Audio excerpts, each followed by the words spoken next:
This is a cello tutorial for the second measure of warm-up 34.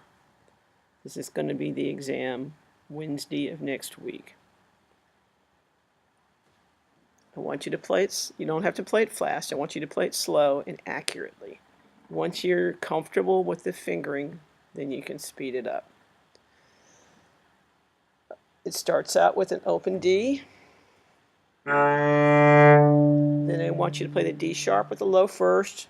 I want you to play an E with the second finger. Then I want you to play the F natural with the third finger. Then for the F sharp, you shift.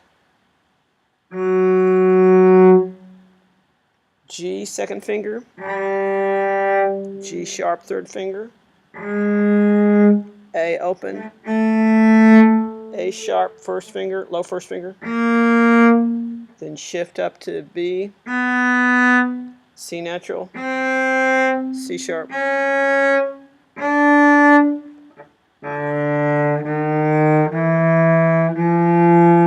me do it again.